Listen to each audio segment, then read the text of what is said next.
All right. So I tagged you in the comment, actually, is where I tagged you there, but welcome, welcome. So this is a brand new episode of Invincible Impact. I'm here with Neliza Patterson. I'm excited to introduce you to her. I'm going to be rolling out this brand new episode of the podcast that I'm really thrilled to have this conversation with you, Melissa. I want to introduce you a little bit. You are a postpartum holistic health and recovery practitioner. You're a wife and a mother of two beautiful boys. Of course they are. You're proud to serve as an RTT practitioner, certified hypnotherapist, also a health coach. You're also going to be this author of a book that really intrigued me when you and I connected called Decoding Baby Blues and Postpartum Struggles. And we're going to talk a little bit more about what that means.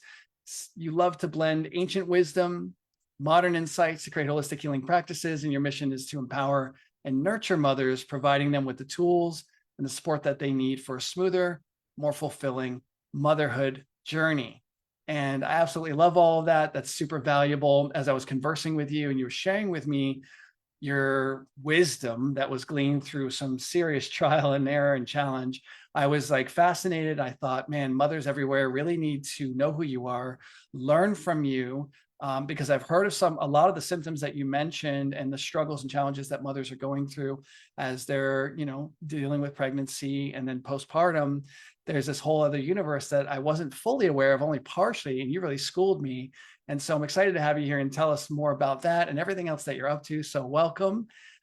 Feel free to go ahead and introduce your story, how you got into some of this. Anything else you want to share right now, we'll go from here.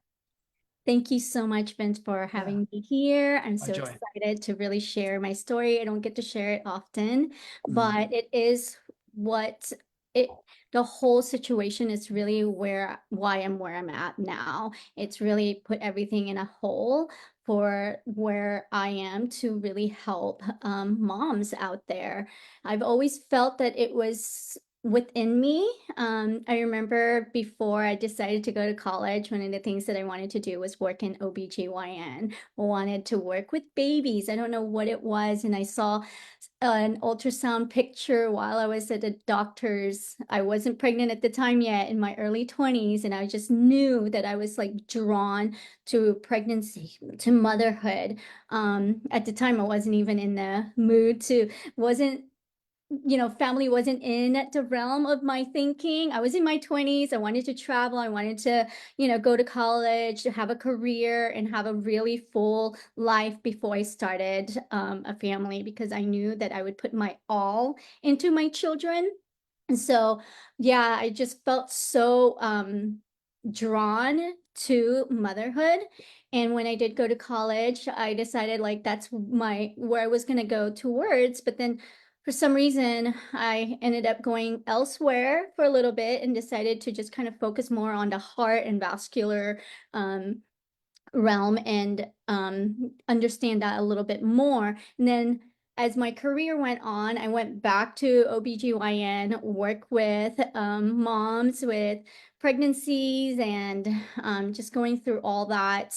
But it was a little too hard for me when I was in that position, because it wasn't as pretty as I thought it was going to be. There was times where you grow with the baby and then they come and visit you, and it's just so beautiful because you get to see what they were doing where they were in Euro, and then they were doing the same thing after, and it's just the cutest thing. However, that wasn't always the case, right? There was most people who did come to me were having some issues, and it was just too much for me to handle. As an empath as well, I took it on too much, so I went back to cardiovascular and just kind of went away from that. And then I still somehow felt like there was just something that was pulling me towards motherhood and really helping women out there. And I didn't know why until I ended up having my own family. And, my career was just it it was fulfilling. I really loved what I did, especially in cardiovascular. That's what I did. I really love what I did. I loved the people I worked with. It was just so fulfilling all around in my life. And then when I became pregnant, it seemed like it was just kind of pulled out of me because or ripped out of me. That's how it was that bad for me, honestly. It felt like, you know, I was bedridden. Mm, and I was very active person. I lived in Hawaii. I loved hiking. I loved being on the water. I loved paddle boarding, and I love traveling still. I was able to travel with my career where we had days off for so long and I was able to do whatever I wanted. And then I was bedridden. So coming from somebody so incredibly active to transition into this person that just couldn't do anything on her own. And I ended up having a PICC line to really like fuel my body because I was losing wow. weight during pregnancy and I was not eating well. Yeah. Everything that I was putting in my mouth was just throwing up and I Mm, couldn't keep anything in. So it was called hyperemesis and I was severely hyperemesis. I was hospitalized a few times back and forth, and I would stay in a hospital for a few days and then go home. But it was just a huge transition that I never expected at all. wow. When I thought of being pregnant, I thought somebody active. Sure. I'm going to be pregnant, 7 months pregnant. I'm going to be paddle boarding. I'm going to be hiking. I mean, I always told my friends that if I did ever get pregnant, I'm going to work Sure. because I loved work. I'm going to work until my water broke. And that was my thinking and my image in my head to this totally 360 that I didn't expect at all. And so all How of that. soon did all this onset? Like Hmm? when you got pregnant, when did these symptoms start showing up for you? Like how soon into it? Right away. Honestly, I knew I was pregnant within I think I was about 5 weeks into it. Most people don't even Mm, know that quickly, but I yeah. knew because I started feeling really ill. Like I Hmm. started feeling very nauseous, very uncomfortable, very irritable, and I knew something was up. And right Hmm. away, I was like, all right, I'm pregnant. There's no doubt This about it. this is We important because this plays into who you are today and who you're serving and how you're serving because there was changes taking place in your body that you didn't know about, you weren't expecting, you weren't aware of at all, and all of a sudden you're feeling it. You knew you're pregnant because something was off, but it turned out to be like this not so pleasant pregnancy right very early on. from the Go ahead. beginning. Yeah, from here. Yeah, I just want to Yeah, clarify that. Yeah. yeah. And I remember just doing the pregnancy test because it was so early that it was so like light. You couldn't even tell if it was positive or not. But Right. I could just tell intuitively, I knew I was because of what I was feeling. I've never felt that way before. I've never really been a sick person, never got sick throughout my life, never got the flu. So, I've always been a very um, I would say powerful person, very Okay. strong, I very believe you. active, and nothing really felt weak in my life until this moment. I was Mm. on my butt. If I was ever in a high in my life, that was it. And, maybe God was like, you need to bring back down and A little maybe, humility for you. yes, feel a little bit more humble. Were you a little nervous and or frightened perhaps? Like did you have some thoughts that were like, oh my God, what's going on? Or your husband maybe like did he feel concerned? My husband was a little bit concerned, but again, I knew my body and I was very aware of my body. And thankfully, I took care of my body very well. And I was always mindful because I did have an issue, for years that I had gastrointestinal issue that I had to deal with. And I had to change my eating habits and really getting away from a lot of fatty food Mm, or fast food. So thankfully that was already there, where I was still kind of prepared for this transition, even though it was very, very difficult. But throughout the whole entire thing, I was allergic to medication. I was severely allergic to medication. So me having these nauseousness, having these really bad symptoms, like pregnancy symptoms that most people normally don't really experience. And every bad symptoms that you can think of, I experienced them throughout my mm, pregnancy. And so I had to really figure out what else can I do to really relieve a lot of these situation. When you're pregnant, you also are more prone to getting a UTI, things like that. And again, I couldn't take any medication or antibiotics to really help myself. So I had to really figure out what to do. And honestly, I had to find cranberry pills that was potent so I can continue taking that. And that really did help. And it yeah. dissolve the UTI. Yep. So I did It's a amazing. lot of home remedies to really help myself. I drank a lot of ginger tea that I made at home and add cinnamon in it because I was always constantly nauseous. I mean, I did a lot of home remedies that really helped me through this transition, this pregnancy that was so, so severe. I mean, if you could think of any like bad symptoms through pregnancy, I experienced it. And it The was, whole list is there. yeah, it was So, all so there. this is good. Like what I'm hearing is like the beginning of your journey seemed to start as far as finding your way to natural healing, which is a title that you use on your Facebook cover image, which I love. And I titled our podcast interview episode here on that because this is what you do. This is how you lead people and direct people, particularly mothers in a big way, but others too. But finding your way to natural healing for you began with the gastrointestinal challenges Yeah. first. So you started in exploring the holistic realm of diet and maybe supplements and other things like that. And so you were able to handle that somewhat. And then the pregnancy came. And so you already had like an understanding of possibilities here and you began to explore more. And, what did you discover? Like what really, besides the cranberry pills started to work for you? Like what else? There's a lot more to this. And I think there's also like, what were the symptoms? I think like because a lot of women, maybe listening and dealing with something like this themselves. So what were some of the major symptoms you noticed, maybe the top 5 or 10? So I loved drinking water. Water was just my life. I could Yeah. drink water all day long. And for some reason, I couldn't even take a sip of water. So Gosh. hyperemesis causes you to just like be nauseous and vomit constantly, which is why I lost weight because I couldn't keep anything in. And so because of this, I had to have a PICC line on my arm. Stay hydrated and nutrition, get the right Nourished. nutrients, right? Yes, yes. I had Wow. multivitamins through that hydration.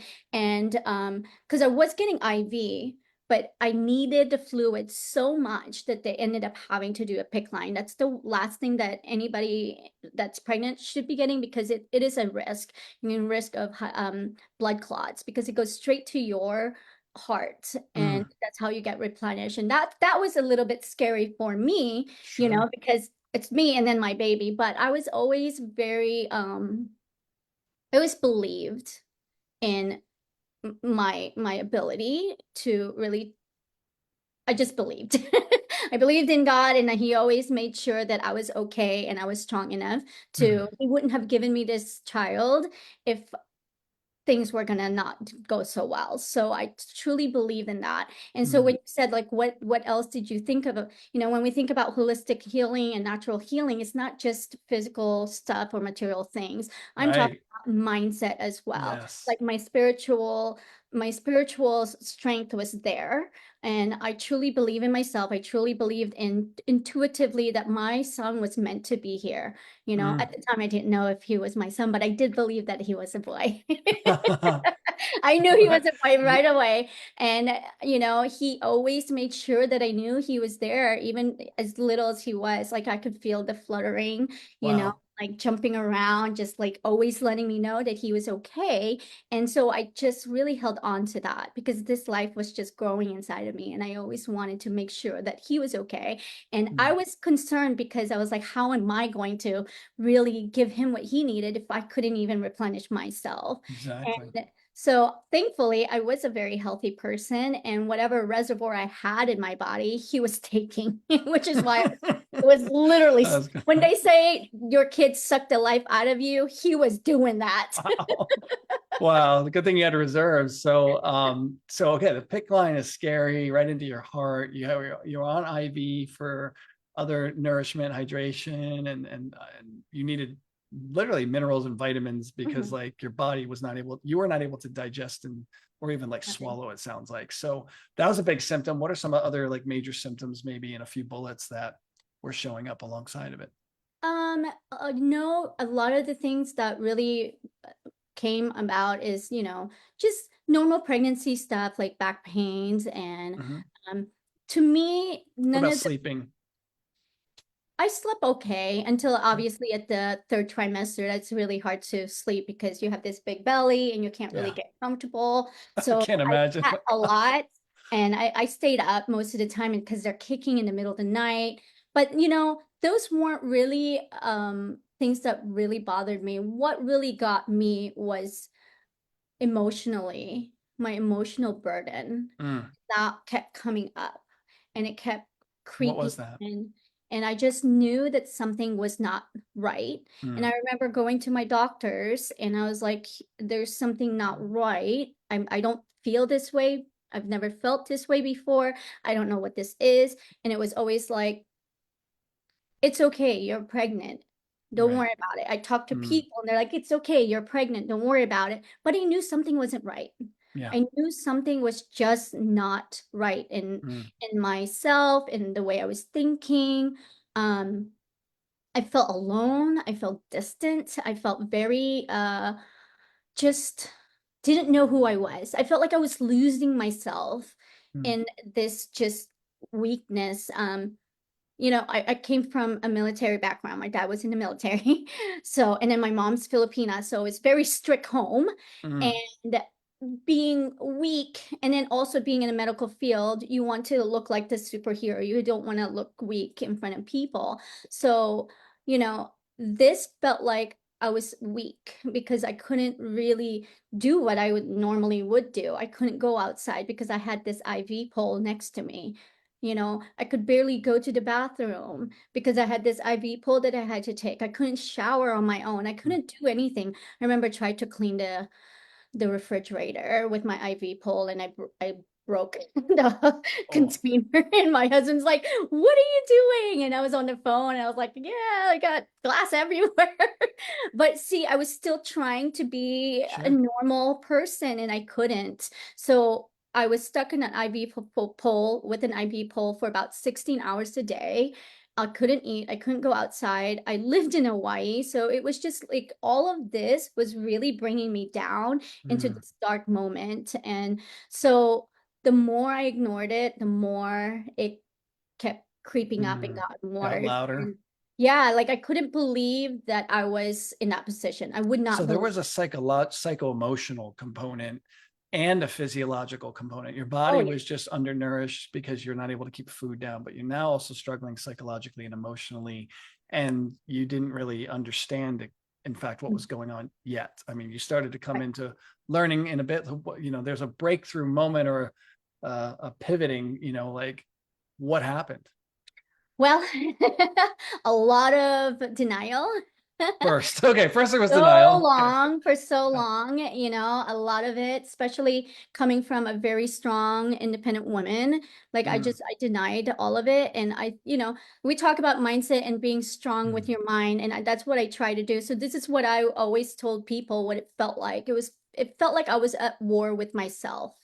Yeah. And you're in a battle constantly with Yeah. yourself. Here's your true self, and this is the person that you are now. And you're constantly like battling, trying to be who's gonna win, who's gonna be the one. And it was just like a constant battle with myself to where I was just constantly exhausted. And so what I did when my son, I had an emergency C-section. It was just the whole situation. I did not have a good pregnancy whatsoever, It's even not how you through plan it to go. And it's not how you right. plan the baby to come out either. C-section is not, No, you're hoping no, to just do the whole natural birth thing and just like, it no, doesn't not work. not at all. Not Yeah. even. It Couldn't do was, it. my water did break and I was Yeah. so happy.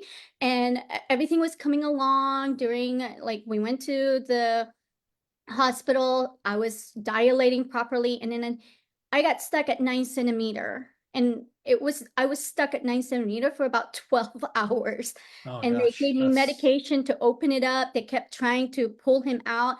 Then his heart rate was going down and mm, he was bradycardia. And it was just like this whole it's traumatic very experience for scary. both of Yeah. us. Wow. And, I had no idea what was going on. So the saving grace, honestly, was when my son came out and I was able to hold him. And, because everything that was happening to me, I didn't get a chance to really think about those normal pregnancy worries like, is he going to latch? Am I going to be able to breastfeed? I didn't get a chance to think about those things because I was worrying about a million other things that was going on. Mhm. But I was very thankful. He did come out with a few issues, but I knew that he was a strong little man and Mm. when they placed him on my body, and in Hawaii, they're very, very like they really want you to be like skin to skin contact I right love that. away. That's great. And it was just so beautiful. And then right then and there, I always say, I when people ask me like, how did he latch? How did you, do this and do that? I had no idea, but I just followed his lead. And Wow. I let him do the work because I didn't put I had no idea. I didn't know what I was doing. So I just kind of let him lead. And honestly, that's how his life has always been. Like I've always Wow. allowed him to lead me. People are like, "Oh, how did you put him on a schedule throughout his like infancy?" And I'm like, I didn't put him on a schedule. He put me on a schedule. I mean, I followed his lead, and it was Wow. so much easier because then a lot of those burdens was not on me anymore, you know? That's so fast. I have to pause here and highlight this because I've never heard a mother say this ever. And it goes against a lot of what I see a lot of parents do and what I've experienced. Like, you're like, I let him lead. And you kept saying, I let him lead. And it's just like fascinating. It's like the way, and I love this because it's like a lot of parents, they're trying to enforce a lot of control, Mhm. right, and do it their way. And like, so what a lot of parents don't know, they mean well, but I know because of the deep trauma informed work that I do and examining people's subconscious and the past experience all throughout their lives, that a lot of that control effort exuded by a parent actually undermines a child's basic need for autonomy and their own leadership, and it can actually impede a child's ability to develop well psychologically, emotionally, and all that. So like, what I heard when I heard you, and even felt you speaking, I could just feel the way you were being with your son. It was like you were providing context for him to discover who he really is right from the very beginning. Yes. This Yes. is amazing because I feel this is exactly like what I would want to get out to the world, because a lot of parents don't understand that like there's like an innate intelligence within a child, and our job is not to control and force them into direction, which is very common, but it's Yes. to invite them to explore and discover and unfold, just like you would a flower. You don't force it to be it's a flower. You just provide the right conditions and it will become what it is. And it just sounds like you started right from the get-go and have continued doing that. So wanted to pause on that and just say, awesome job, by the way, and just following your intuition and your heart, because that's, just not normal for people to mothers to gravitate that way, nor fathers either. I think it's, so society plays a huge role in that and what we're told, what we need to do, and generations of being forced to do things or control things. And, Mm, I always believe that children are they're a gift for us. They're not for us to like control or told what to do. I always felt like children are given to us as a gift, and we're mm, here to guide them. There's a big love difference of that. guiding them rather than telling them what to do. We're not here to tell them what to do. And again, you and I are in this subconscious mind understanding Right. and trauma root cause. And every time you speak to a client or somebody, it always goes back to childhood.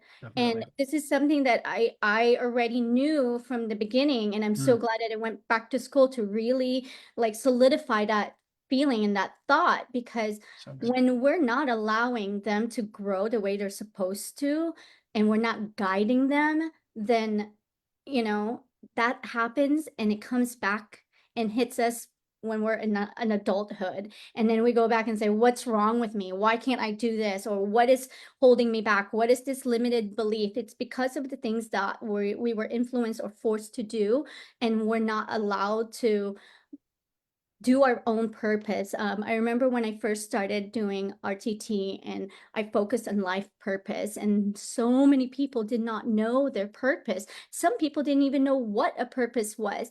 And Mm. honestly, I strong believe, this is my own belief, not anybody else's, but I believe that we are born with a purpose and we end up forgetting about it because of outside influences.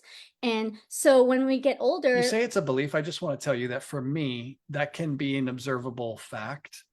Like that, not in all cases, depending on how a child is developed, inside of their parenthood, but what the parents are bringing, actually, I should say. But the common experience I've had in dealing with people is that even when I was on FAU campus in Florida, Florida Atlantic University, doing a lot of my own, I was writing my book and preparing a lot of things. While I'd work at the library there, and we would go out, my business partner and I would go out and talk to kids that were on campus. And I remember there were kids that were, committed to going to medical school fully, and like, be like, okay, why do you want to do that? I don't know. I'm like, well, where'd you get that idea? My dad said it's a good idea. I was like, and like, well, what do you do? Like, how's your day-to-day life? Like, I don't know. I like to party on the weekends, basically. It's like, so it's like, because they're in this path of doing something they're not really sure they should or want to be. It's like, I'm doing it because I'm supposed to be.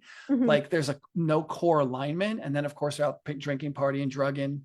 And I saw that so many times over. And it's like what you said, is because there was so much external pressure of who they should be and should not be. There was really no time for them to tune into their core purpose. And so for me, it is an observable fact that people do have an inner guiding system, that it's the life potential in all of us that we can actually get them tuned into, because I've been able to restore people to a connection to that. Right. And as well, I'm sure you have, because of what you're doing. So yeah, I would say it's more than just a belief. I think every human being has that innate I do too. wisdom. We just need to give them the space to develop that. Yeah, 100%. I say that too, but I don't want Some to people disagree. say anything that will make anybody say anything towards me. So I want to say it's my own belief, but Okay. I do believe. I'll take the heat. I can handle. It's Yeah, powerful what you're saying. it is, like, it's true. And again, going back to that, allowing, a lot of moms are just so concerned before they latching, and breastfeeding is such an like a worry in so many moms. And I'm like, why do we have to worry? Because they're meant to do that. Right. Dogs are not guided to know how to get the breast milk. They go follow mom, smell it, and then they go straight to the breast and start drinking. We have that same like senses as well when we're out. It doesn't matter if we're infants or what, but we have those senses. That's a sense that they're already, they smell you. We have this smell and they know where it is, and they go gravitate towards that. So there shouldn't be this like you have to go to breastfeeding course and learn how to breastfeed. I did it. I paid for it. I still didn't know. So I was just like, let him do it. And honestly, because he was premature, I didn't have my breasts already ready for milk. Again, thankfully where I was in Hawaii, they're very into like breastfeeding and, skin contact. And they were very encouraging and so supportive. That's and great. so able to have my pregnancy there and had my birth there. But they kept saying, it's okay if you don't have any, and we'll just keep pumping it and let him suck on it. Just let him suck on it no matter what, even if there's nothing coming out. And then honestly, after 2 hours, started coming out. Oh, wow. They So told me it would take, like, some people say like it takes a week to 2 weeks and you have to pump. I didn't pump. I let him just suck. And then within a couple hours, he got like a little bit of it. And it was, again, I was so gosh. thankful for the beautiful nurses that was there, because it was probably maybe not even like, I don't know, 2 millimeters worth of breast milk. And they're like, that's great, that's gold, and they kept encouraging me, and they're like, that's fantastic, you're giving him what he needs. And I never did formula, and they just really, really encouraged me with the breast milk. This is so good. There's so much that's coming up as you're sharing this that I have not even like ventured into. I have an understanding, a profound understanding of how the mind affects the body and emotions in the body, as well as the physiology of the body, and it's the structure of the body, the function of the body.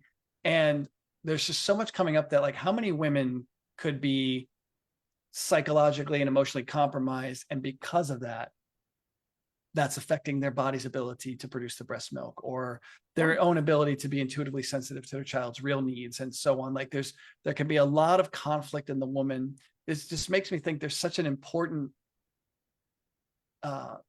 place for someone to coach, counsel, guide, help process a woman pre-pregnancy, right? during pregnancy, right? And then even postpartum, there's an Yeah. opportunity for the psycho-emotional component to be worked with, and like what a difference it can make. I don't think a lot of parents understand that the mother's, neurochemistry and biochemistry is affecting the child's chemistry and their developmental chemistry.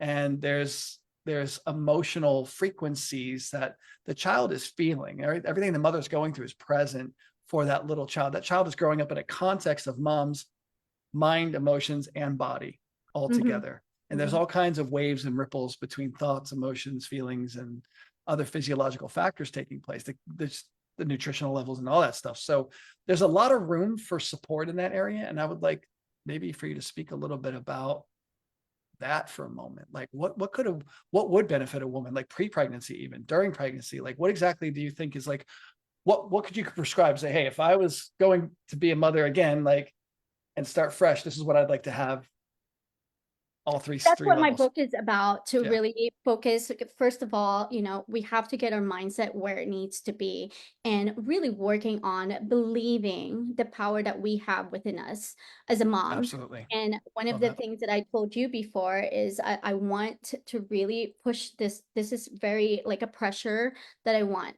Want to add one thing, just your title again, Decoding Baby Blues and Postpartum Struggles, right? Which Yeah. starts even before pregnancy. Yes, Okay, yes. just wanted to nail that for whoever's watching to understand, like, this is your book, this is your future, release Yeah. that's coming out, and also like what you're committed to serving women with, mothers particularly. So pre-pregnancy, during pregnancy, postpartum, there's a whole journey here. Go ahead. Yeah, the whole thing. I mean, if I did, I always Mindset say like, first. yeah, if I wish that I had thought about preparing my body, even though I knew I wasn't ready for a baby. I should have prepared my body. And right now, I've met many moms that are preparing their body 2 to Mm. 3, 5 years prior, which is just an honor to be able to work Wow, with them, because I'm like, it's not too amazing. many moms have that ability. And when they do end up having get pregnant and then weren't didn't really prepare their entire body, because you have to prepare your body for pregnancy. If you go anywhere else in the world, for instance in the Philippines, the way they used to take Where care. my fiance is right now. Yes. The way they used to, and she probably understands, they probably still do this in the province. The way Mm. to take care of pregnancy, like pregnant women, they just sit around and get fed all day and be taken Wow. care of, and they don't have to worry about anything. And then even postpartum, grandma, aunts, everybody comes as a community to really take it. And they always say it takes a whole community, a whole village to take care of a Wow. pregnant woman. And that's the truth, because that's how it used to be. Now here in America where we are, we have nobody. We're unsupported, and we have Yeah, to go that's back to wow. work right away. Right. And where was I was just talking to a friend in another country, and they're like, yeah, I don't remember what country she's in. She's like, here where we are, we get a year off. And I'm like, wow, you get a year off with your baby. That's one stress you don't have to worry about. So, again, It's going back another to your stress that the question, baby doesn't have to worry about, because the right? mother not being present when they're normally Exactly. But they expecting need that them. naturally. Exactly. Their psychological and emotional development is depending on that relationship between mom And there's and that themselves. disconnect, Wow. and so going back to your question, if I were prior to my pregnancy, I would be really, really diligently research the right type of food to put into my body, and really focus on nutrition. As in my book, I have moms that shared their experience, and some of them, why they had a good pregnancy is because it goes back to nutrition and mindset. So Yes. when you have that mindset and your nutrition really synergistically working together, and spiritually where you are,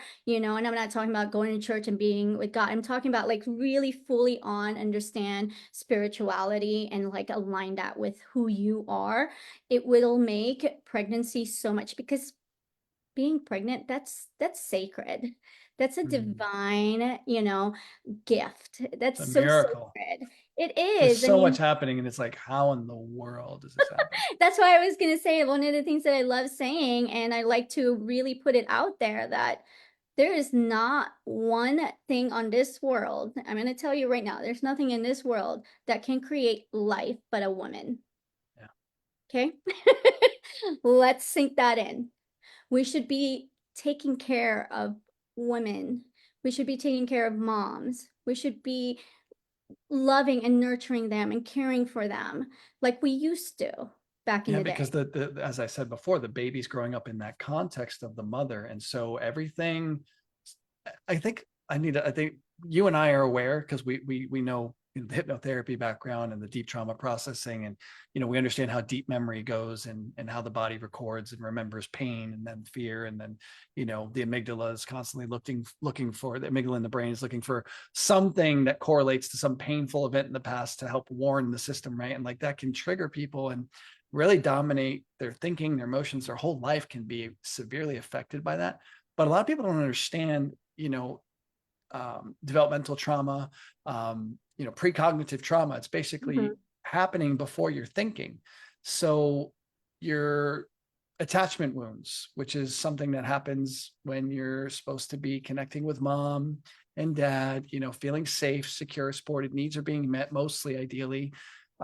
If the baby's feeling neglected or it's not getting what it needs or it's suffering some kind of pain and it feels alone and isolated, there's a emotional and a somatic recording, not an intellectual one.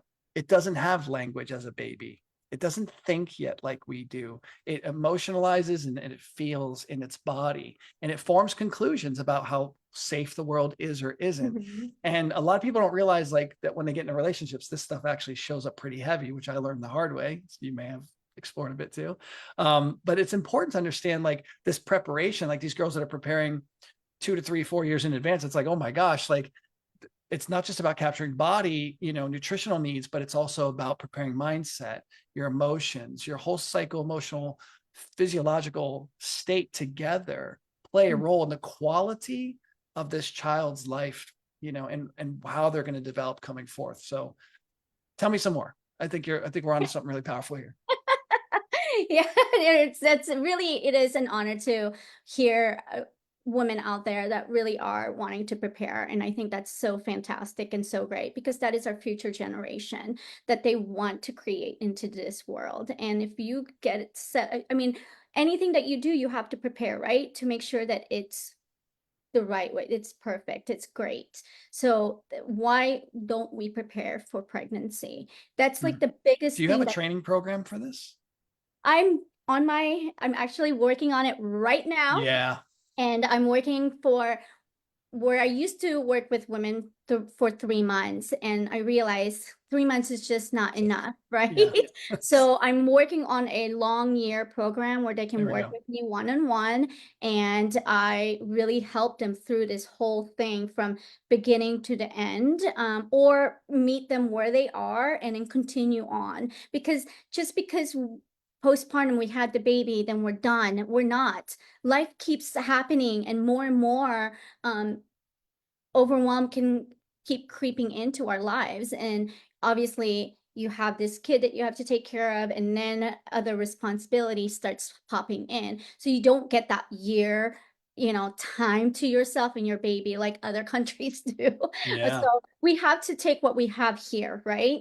Hmm. And so I'm there to really help them through that. And postpartum recovery is so huge because not only is it physical, but also you got to get your hormones back in balance. And then you got to really have your mindset to where your transition into like motherhood is so much easier. So it's easier for you to like communicate with your child, right? And like I said, when Yeah.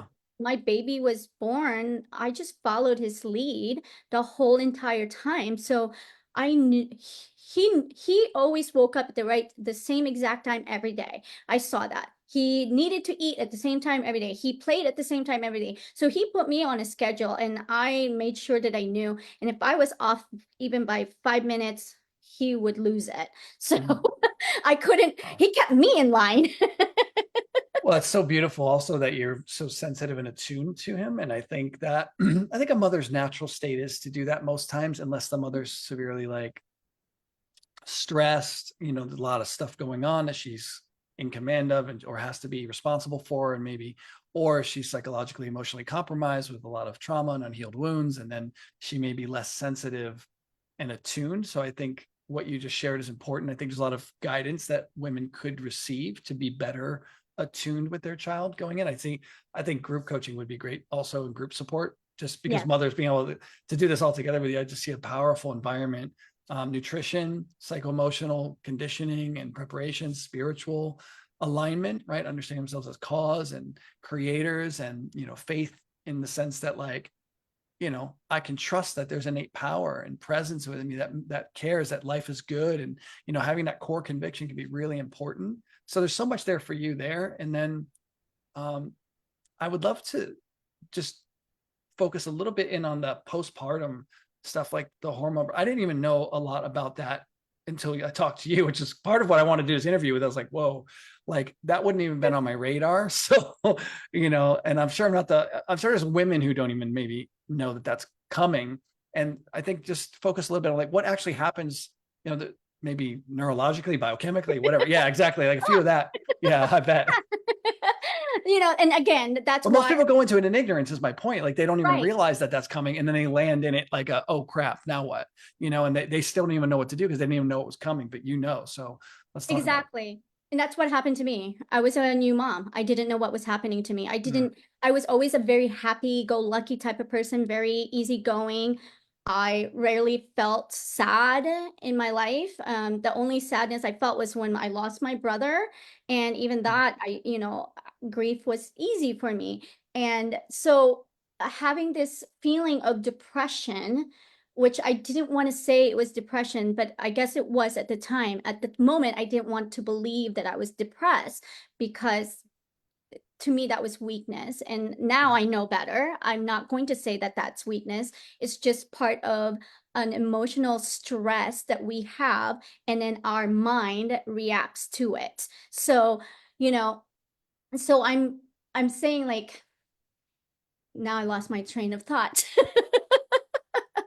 But when the reason why I wrote my book is because focusing on baby blues and postpartum, because people a lot, okay, for me, I went to medical field. I knew a lot about the medical language and everything. I kind of knew what postpartum depression was, but I didn't quite understand the full extent of it until I experienced it myself and really understood it and researched it and like learned more about it. But I thought postpartum depression was like a mom harming their baby. Like that's it. That's all I knew about it, right? I'm sure you did too. And most people do. No, I had No, no you didn't. idea of the concept. Oh, okay. See, and that's another reason And if why I I hear love. the term, what I think is that the woman's depressed. Right, right. And most people think of it as like the mom is harming the baby. Mm, And that's the scary portion. But honestly, there's baby blues, there's depression, there's sadness. There's first of all, you have sadness, depression, baby blues, the postpartum depression, and there's postpartum psychosis where moms can end up harming more their. extreme. Yeah, that's the more Yeah, extreme that's damage. the far, far extreme, and that comes with many other, you know, aspects to that. Mm, But I wrote my book in just the thought of not just moms, not just seasonal moms, not just moms who's conceiving, not just moms who's pre-conceiving, but also to dads, also to families. I speak to everyone that is supposed to be involved in the pregnancy phase, right? Because we are not as educated as we should be. And this is why I wrote this book, because I want an education and informative real life story, real life feelings, real life resonation, not medically or clinically right. written, but every Yeah. word was really I put a lot of thought and effort in Mm, every word that I wrote. I wanted to make sure it fits to where whoever reads it can feel it. I And so love that. that's why I say it's not just for moms to prepare themselves, but it's also for dads, partners, you Yeah. know, family member, to really fully understand like the the whole entire pregnancy from That's why beginning, I'm doing this interview with you. I you mean, know? like when you shared everything with me, I realized my ignorance and I was like, whoa, this girl just schooled me. I have a fiance. I want, we want to have children together and I want to do the best that I can for her and for the children. And when you were sharing, I was like, I definitely want to learn more. Melissa, let's have an interview together. Let's create more of this because I want to be part of understanding your world. And I really want to see you open up a space to serve more women for sure around this because I've seen the impacts. I'm 46 years old. I've seen women struggling in pregnancy and postpartum, and you know, I just wouldn't know what to do. I mean, I know mental psychological processes and I can help in that level, but there's other factors that the hormonal shifts that are taking place, which is a big one. And this stuff can be preventable, which was another thing that I got. I was like, oh wow, like if you properly prepare, you can way reduce the possibility, maybe even eliminate it altogether of running into any of this, which is what, I think your book is addressing in part, and your coaching and your support and your nutritional program and all of that is part of it. So go ahead, keep sharing. I just wanted to recap some of this. No, I mean, I love it that you are recapping it because, I get into my story and it gets so deep into it, but it is all about Which is valuable. Yeah. yeah, it's a learning curve, not just for me, but also for moms out there. And for anybody who's, pregnant or about to be pregnant, this isn't an this isn't always normal, right? There are Right. real comfortable, easy pregnancy out there, and God bless I've them. heard of them. Thank Yeah. God. But there are more out there who struggles. And sometimes they didn't struggle through pregnancy, but they struggle postpartum. And that's where it starts happening because their hormones are so imbalanced, trying to get back Mm-hmm. to like homeostasis, but yet the things that we're eating is causing it to not Mm-hmm. get back to where it needs to be. Not sleeping, not taking care of ourselves, not even doing self-care. And see, Right. doing postpartum, um, I should have been a lot worse than I was because I was ignoring this aspect of my prepartum depression, which I was not diagnosed just yet, but I knew something was up. So what I did, again, I listened to my body intuitively, understood what I needed. So I, again, going back into natural healing, natural ways of doing things, just like allowing my kid to lead me, that's a natural process, right? You just let the baby, they know Mm-hmm. what to do, they know when it's time to eat, they know when it's time to play, they know when it's time to sleep. So you got to just follow their lead. And so that's just the natural process. Just like you said, I love the metaphor that you when you have a plant and you want a flower to bloom, you're not going to shake it and make it Right. bloom, Or please smack it bloom. around. I mean, that's definitely going to knock some petals and leaves off. I don't think it's not going to produce the result you're looking for as much as you No, so might you think. want to nurture it and just allow nature to take its course. Mm, And, even so in postpartum when I had my kid and I still felt like something was off, but I felt a little bit better because I was able to eat and that's I great. ate mindfully.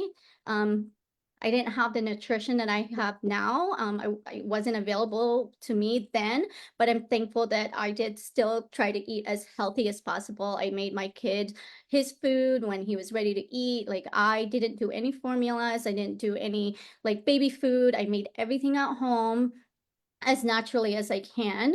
Um, but also not fueling my body at the same time. I just ate whatever as fast as I could.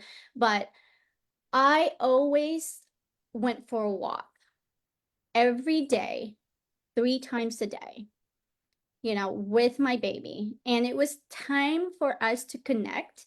It was Oh, time for him to see the world, mm, touch things. I would grab whatever, a bush or a tree or a limb on the floor, like put it in his hand and tell him what it is and let him be curious and let him feel different things. And so this, our walk wasn't just a walk, it was more of like a connection with nature and with him.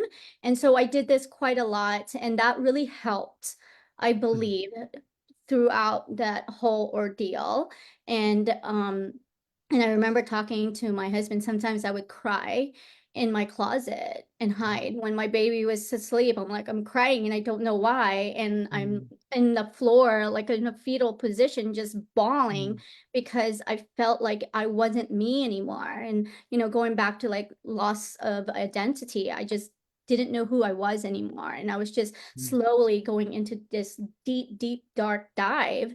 And I mm, remember telling my husband, I think my son was about 6 months old, saying, I felt like I was drowning in a lake. And every time I put my head up, something would always push me back down. And that's what mm. it felt like. I was constantly drowning. And I know And a this lot was of a lot of women out there. psychological and then the emotional impacts of that, right? Like, but it was still like unconscious or only semi-conscious to you. You just were feeling the impact, but you weren't really aware. Like, I'm No, curious, like, where did this land? Like, what did you discover? Like, what was going on at the bottom? Like, how did you transform from crying mother in the closet, to I'm good with myself. I know who I am again. Like, I feel like, how did you get between those two? Vince, it was a very long process. Yeah, that's not the good Years news. and years that went Yeah, on. it's tough. Um, my Because you second didn't son, have you didn't have any guidance or really any, you just kind of were fumbling and bumbling your way forward. just doing whatever I thought felt right, and Yeah, I only had God to hold me. which is great, but it's also nice to have coaching, guidance, counseling, support. Yeah, Like, but so yeah, that's the bad news when we don't get help and support, when right. we're just like, oh, we fumble, bumble, we stumble, and with a And strong one, I don't need anybody. when I did try to get help, it wasn't the right help, and it was more Mm, like, here's the pill, or you're yeah. fine, you'll be okay. And this happens a lot to a lot of my clients. This is the Mm, story that keeps happening. Like they find help, but they're not getting the right help. And that's yeah. another thing. Like I wasn't into therapy. I didn't understand therapy. I thought therapy was like woo-woo and crazy. And Hmm. now that I'm doing it, no, it's Yeah. not. It's so helpful. It's Yeah. one of the things that truly, truly helped me move past from what I was going through to Yeah. where I am now, and really solidify and like strengthen that mind that I had, because it was starting to slowly just dissipate into this world of nothingness. And that's what a lot of my Mm, clients feel, a lot of women feel out there, and when they try to get that support, they think that they're going to the right people, but they're not getting that support at all, and they're getting neglected. So when people that they trust and love and the authority is not giving them the support and the neglect, what happens? You tend to neglect yourself even more. So you go yeah. into a deeper hole, which is such a horrible cycle that you don't want to be in at all.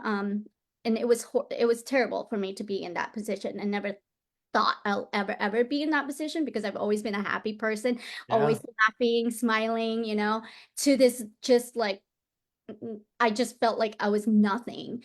And that was What a was lot of I would love to know if there's a connection to, like, was there any unresolved, like, issues around childhood or anything like that that surfaced around this time for you? Like, was there any of that connected to this depression and this, like, it has a lot to do with, again, support. My marriage was failing.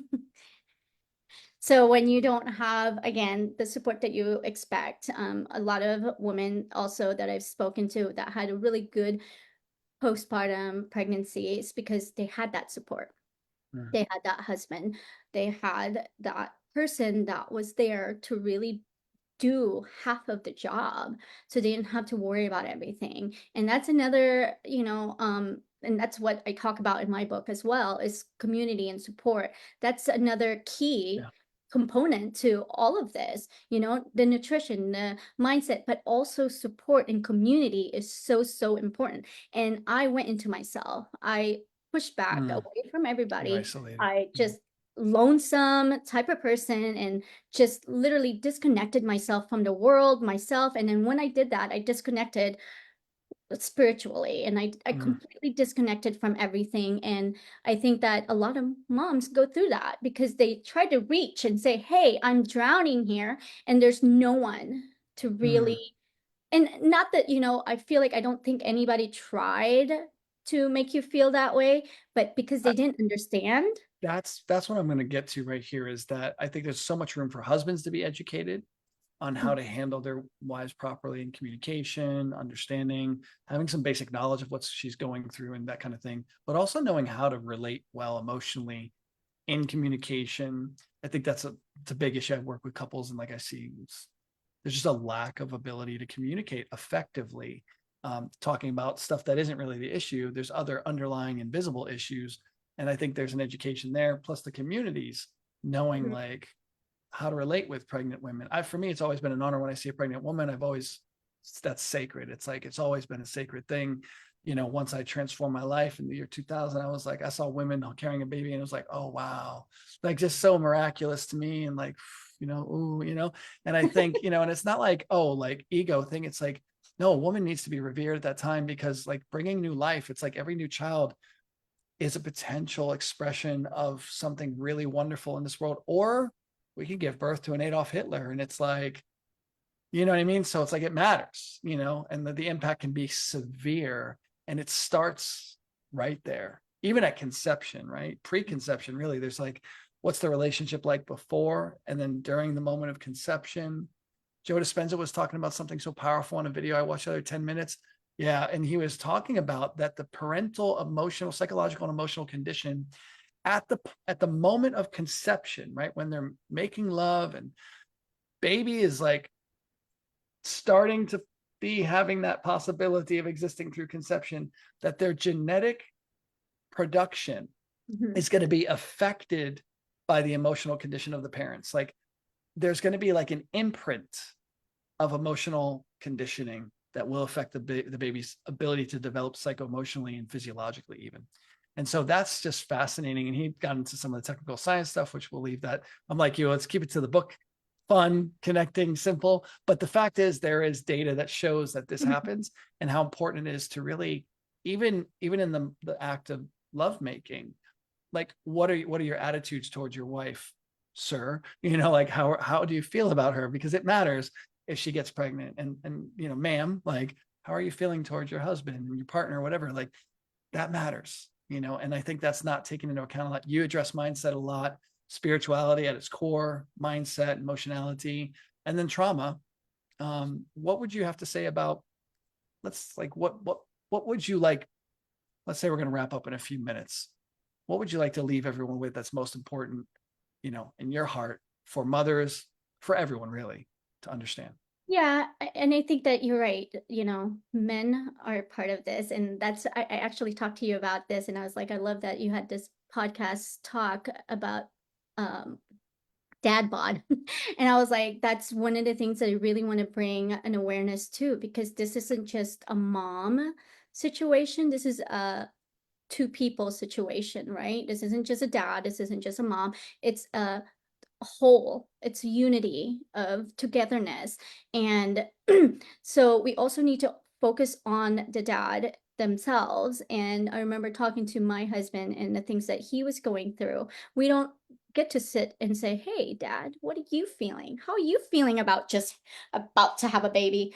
Where they're taught to just stay quiet, keep it to themselves, let the mom deal with all these craziness because she's having the baby. But at the same time, we also have to be, you know, have a space for dads to have that openness of saying, man, this shit's scary. Excuse my Yeah, language, no, for sure.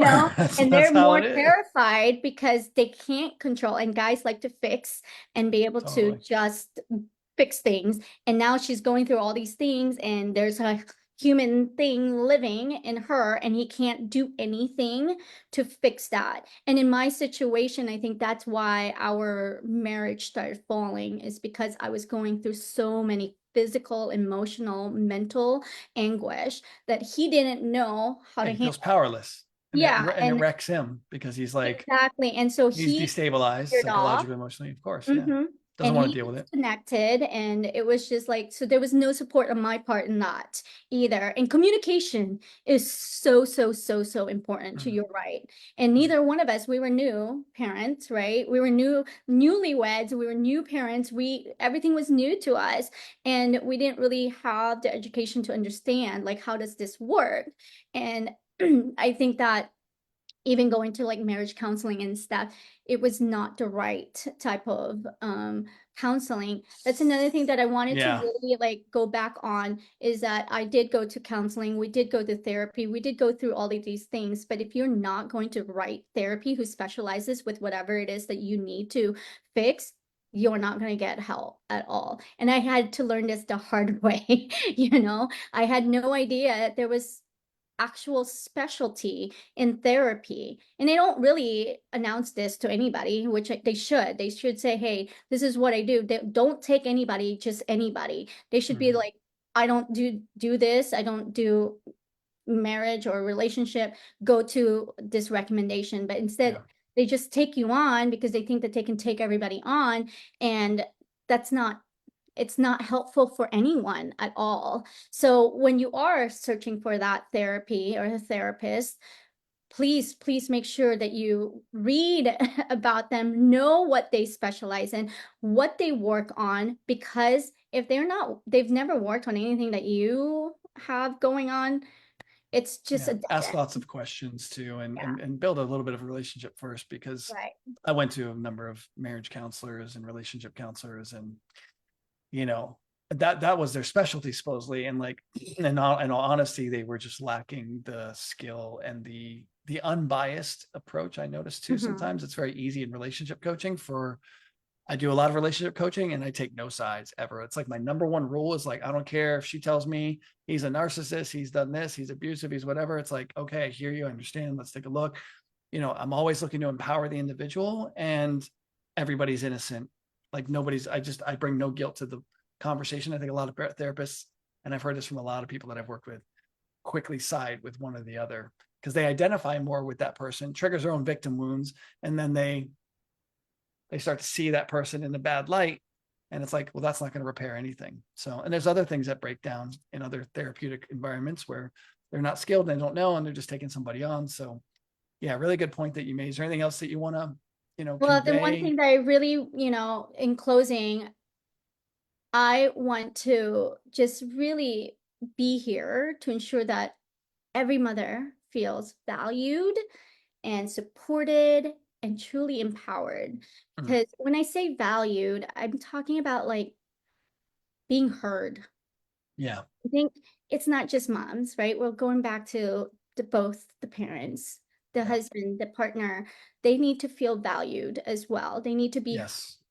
and I want to give that space for everybody. And right now, I'm working with the moms to really let them know that they do have a voice, to always advocate for themselves, and don't always allow, like, even though I'm going to be careful on saying this, but sometimes our doctors try to do their best to say what they think that they should, but listen to your intuition, listen to your body, listen to your feeling of knowing what's good for you, and advocate for yourself. This is one of the things Yeah. that I've spoken to with my clients, and they say, I just did what the doctor said and I wish I didn't listen. So, Yeah. just, you have a voice, this is your body, this is your baby, and just advocate for yourself. So I want Yeah. that, So to good. be our closing point, that we all need to be heard, and it's not just moms but also Mm. dads. It's so beautiful. And in the researching, check with the doctor, listen to the doctor, cross check his perspective. Are there alternatives? Like my goal is to train people to be scientists, right? Like a good scientist works to disprove his Mhm. theory or his hypothesis.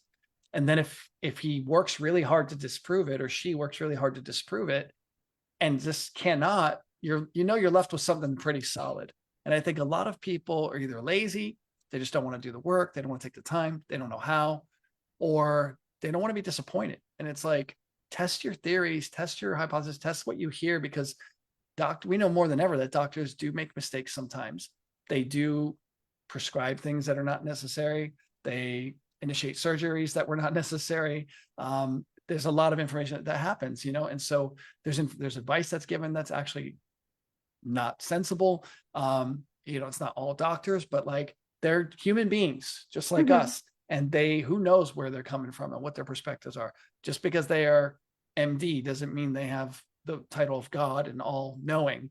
there, you know. And so today more than ever, we have a lot of tools available to research.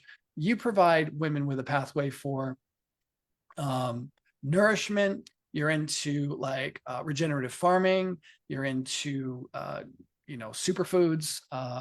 You're involved with a really cool company that has like opportunities for people to develop you know, themselves and also get nutritional supplementation that's super rich. I think all of that's part of your journey. And I think, you know, the coaching, the guidance, I love the year-long journey that you're talking about. Definitely want to see that on the scene like ASAP, because, you know, there's so much that can happen for them if you provide that for them right now. And then, you know, the men can certainly be part of that journey too. I feel in so many ways. Assignments. You and I should probably have another conversation. I just love all of this. Your book is going to be coming out soon. So Decoding the Baby Blues and Postpartum Struggles, that's important. Check out Neliza on Facebook. I have her tagged in the comments, so you can just click her, you know, link there, find her profile, follow her, pay attention to her. Is there any other places you'd like people to connect with you, Neliza? I mean, you know, you'll find everything in my profile. I'm very open with who I am, and I share my kids and I share my passion. And I also Yeah. do a lot of lives and interviews with regenerative health practitioners and even colon hydrotherapists to really talk about like detoxification and how to detoxify your body proproperly. So It's a hard sell. my Colon hydrotherapy. It's like, woo, hold on. believe me, I tried it. It was I fun. believe you. Well, we'll go there, but Yeah, my yes. page is about education and also understanding who I am in a personal level, and I invite everybody to be a part of it. But Great. please be kind.